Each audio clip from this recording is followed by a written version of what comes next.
Welcome back to Your Money. Christine Romans, Richard Quest are back with us. If you look at your 401k, the recovery looks real. If you look at your home values, you might be wondering, what recovery? Take a look at this. Home prices are down 4.1% during the last 3 months of 2010, according to the Case-Shiller report. And according to economist Robert Shiller, things may get worse. He says, quote, there's a substantial risk of home prices falling another 15, 20, or 25% more. Shiller, very smart man, is not known for finding the silver lining on a cloud. So could another housing collapse be on the way? First, I'm going to tell you why it's not happening. Then Christine can tell you why I am wrong. And finally, Richard can take an attempt at correcting us both. Number one, interest rates on a 30-year fixed mortgage. 30-year fixed mortgage are 5% right now. That's way up from where they were. They were in the low 4s.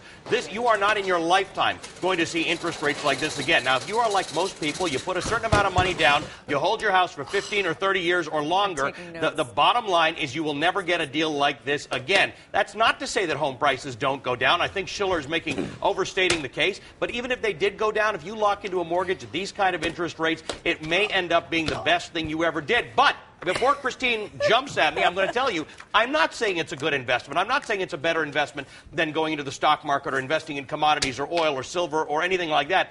I'm just saying you have to live in a house, and this is a good time to buy one. No, I do agree with you on that, but I'm saying, and yes, you should take advantage of these mortgage rates, but guess what? You have to have 22% down. You do. And you have to have a 750 or higher credit score, and you have to have 6 months of all your expenses in the bank, and 2 good jobs that you've been in for a very long time before the bank's even going to get you a loan. What that means is there are a lot of people who are not going to be able to take advantage of these very low interest rates and very low home prices and good home affordability for the first time in our lifetimes. That's why I'm worried it could take 10 years to get back to where we were. But we don't need to get back to where we were. We just need it to be a good investment, a good thing for you to do. Richard, what are you guffawing about over there?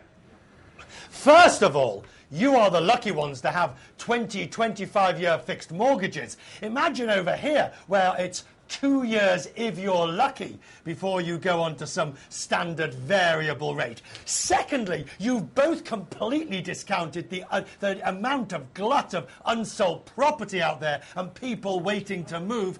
And thirdly, neither of you have factored into the equation the deleveraging that still has to take place on both sides of the Atlantic. Factor that in, Ali, and suddenly Schiller looks more right than you. That's what I'm going to do. As soon as this show is over, I'm going to factor in my deleveraging. You guys are such nerds. Listen. If you're trying to sell a house, bottom line, if you're trying to sell a house, you have to price it right. You have to have fantastic curb appeal. And there are people who are buying houses. If you're trying to buy a house, you got to have a lot of money. Hold on. Let me take another. Let's see if we can do this again. Let's rewind. Over the last decade, the income of 90% of the American public has remained stagnant. Take a look at this. The story changes dramatically for the other 10%. That bottom red line is 90%. That yellow line is the wealthiest 10%. The folks, the super wealthy, they've gotten richer, a whole lot richer, while everybody else has stayed the same. Those super rich, by the way, account for 1/2 of America's wealth.